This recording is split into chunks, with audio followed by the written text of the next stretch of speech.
लोकतंत्र के मंदिर में बिना वोटिंग, बिना तनाव मोदी ने पहली परीक्षा जीत ली और ओम बिरला लगातार दूसरी बार ध्वनि मत से लोकसभा स्पीकर बन गए। Those in favor may say aye. Those against may say no. I think the ayes have it. The ayes have it.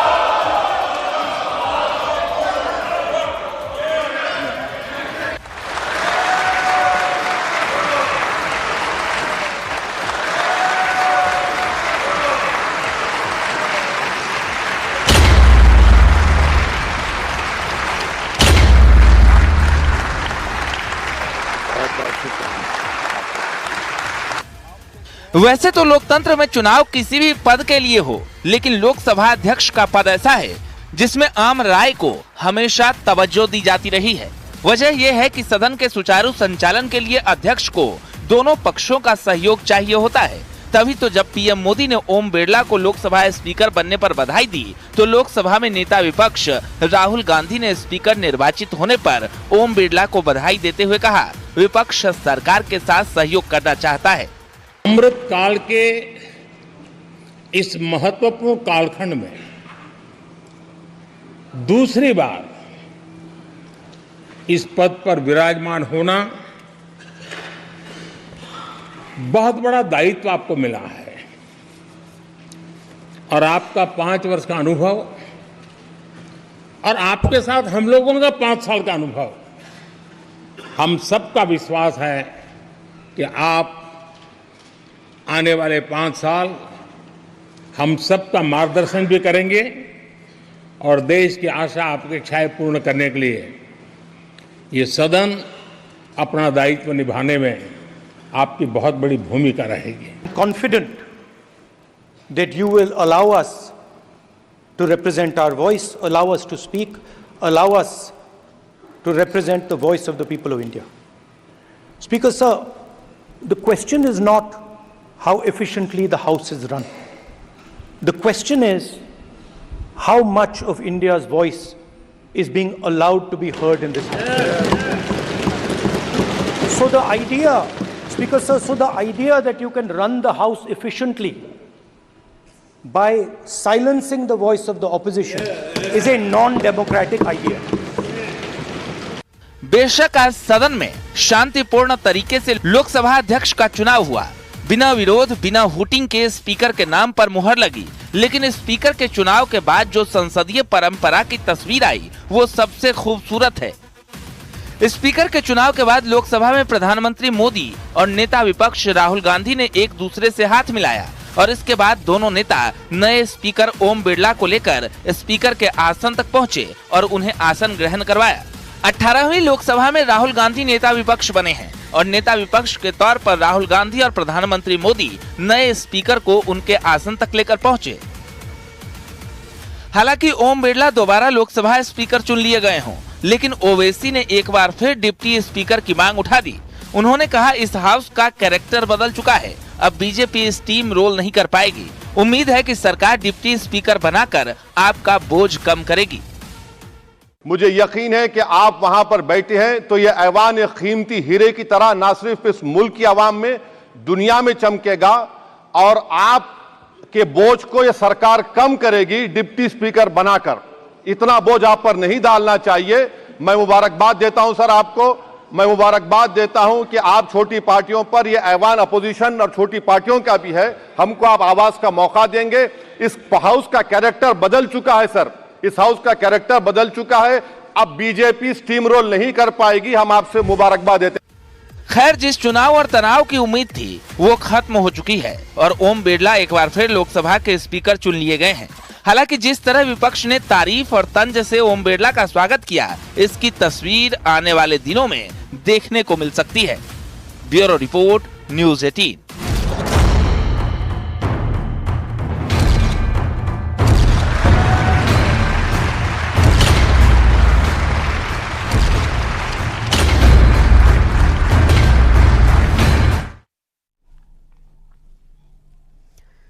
और सदन में अखिलेश यादव के अंदाज ने भी सबका ध्यान अपनी तरफ खींचा। जब अखिलेश यादव भाषण देने के लिए उठे, इस दौरान उन्होंने पहले तो ओम बिरला को बधाई दी और फिर बातों ही बातों में उन पर तंज भी कस दिया। आपको दिखाते हैं एक रिपोर्ट कि समाजवादी पार्टी के अध्यक्ष और कन्नौज सांसद अखिलेश यादव ने स्पीकर को बधाई देते हुए क्या कहा कि पूरा सदन ही ठहाके लगाने लगा।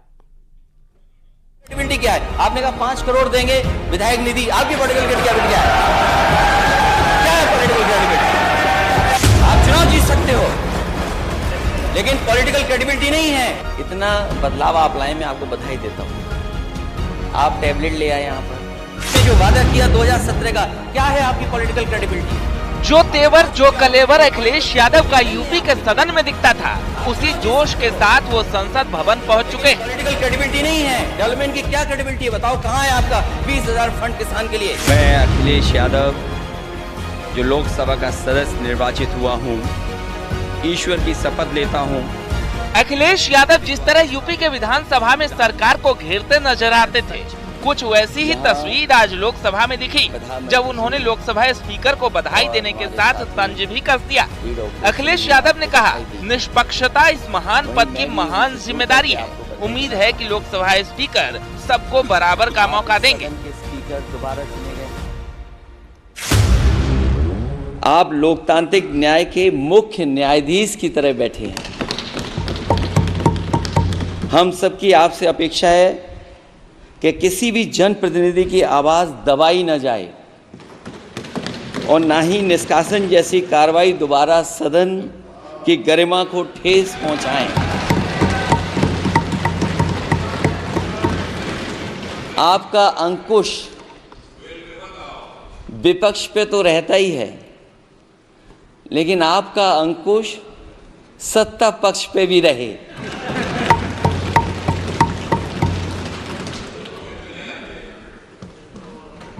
अध्यक्ष महोदय, आपके इशारे पर सदन चले,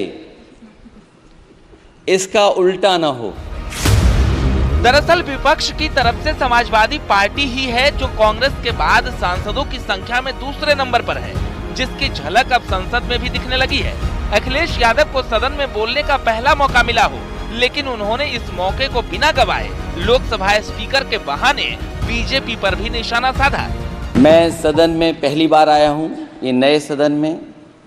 मुझे लगा कि हमारे स्पीकर की कुर्सी बहुत ऊंची होगी, क्योंकि मैं जिस सदन को छोड़ के आया हूं, अध्यक्ष जी, उसकी कुर्सी बहुत ऊंची है। उस समय भी मैं अध्यक्ष जी किसको कहूं कि ये कुर्सी और ऊंची हो जाए। जहां ये नया सदन है, वही मैं आपकी पीठ के पीछे देख रहा हूं, पत्थर तो सही लगे हैं, सब कुछ अच्छा लगा है, लेकिन कुछ दरार में मुझे कुछ सीमेंट अभी भी लगा दिखाई दे रहा है। अध्यक्ष महोदय, मुझे उम्मीद है कि आप जितना सत्ता पक्ष का सम्मान करेंगे, उतना ही विपक्ष का सम्मान कर करके हमें भी अपनी बात रखने का मौका देंगे। मैं आपको बधाई देता हूं, शुभकामनाएं देता हूं। अखिलेश यादव का अंदाज देख ओम बिरला भी मुस्कुराने लगे और बिना रोके टोके अखिलेश यादव को पूरी बात रखने का मौका दे दिया। वैसे तो अखिलेश यादव के लिए ये पहला मौका था, लेकिन अंदाजा लगाइए, जब मुलायम परिवार के 5 सांसद सदन में किसी मुद्दे पर आवाज बुलंद करेंगे, सपा के 37 सांसद एक सुर में सदन के पटल पर यूपी की बात रखेंगे, तब तो जो तस्वीर यूपी विधानसभा से पहले दिखती थी, कुछ वैसी ही तस्वीर लोकसभा में भी नजर आएंगी। आपकी पीठ के पीछे देख रहा हूँ, पत्थर तो सही लगे हैं, सब कुछ अच्छा लगा है, लेकिन कुछ दरार में मुझे कुछ सीमेंट अभी भी लगा दिखाई दे रहा है। Bureau report, news 18। महोदय, मुझे उम्मीद है कि आप जितना सत्ता पक्ष का सम्मान करेंगे, उतना ही विपक्ष का सम्मान कर करके हमें भी अपनी बात रखने का मौका देंगे। मैं आपको बधाई देता हूँ, शुभकामनाएं देता हूँ। और स्पीकर के चुनाव के बाद लोकसभा में इमरजेंसी के खिलाफ प्रस्ताव लाया गया। लोकसभा अध्यक्ष ने 1975 में कांग्रेस सरकार में लगी इमरजेंसी की कड़ी निंदा की। सदन में इमरजेंसी के लिए 2 मिनट का मौन भी रखा गया। इस दौरान विपक्षी सांसदों ने हंगामा किया। मौन के बाद लोकसभा की कार्यवाही कल तक के लिए स्थगित कर दी गई।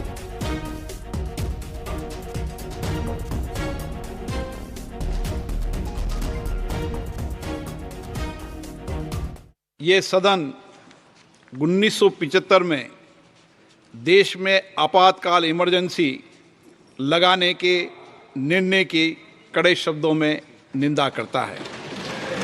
इसके साथ ही हम उन सभी लोगों की संकल्प शक्ति की सराहना करते हैं जिन्होंने इमरजेंसी का पुनर्विरोध किया, अभूतपूर्व संघर्ष किया और भारत के लोकतंत्र की रक्षा का दायित्व निभाया।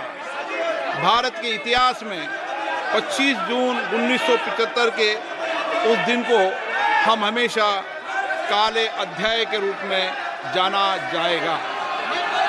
इस दिन तत्कालीन प्रधानमंत्री श्रीमती इंदिरा गांधी ने देश में इमरजेंसी लगाई और बाबा साहब अम्बेडकर द्वारा निर्मित संविधान पर प्रचंड प्रहार किया था। भारत की पहचान पूरी दुनिया में लोकतंत्र की जननी के तौर पर है। भारत में हमेशा लोकतांत्रिक मूल्यों और वाद संवाद का समर्थन हुआ, हमेशा लोकतांत्रिक मूल्यों की सुरक्षा की, उन्हें हमेशा प्रोत्साहित किया गया। ऐसे भारत पर श्रीमती इंदिरा गांधी द्वारा तानाशाही थोप दी गई, भारत के लोकतांत्रिक मूल्यों को कुचला गया और अभिव्यक्ति की आज़ादी का गला घोटा गया।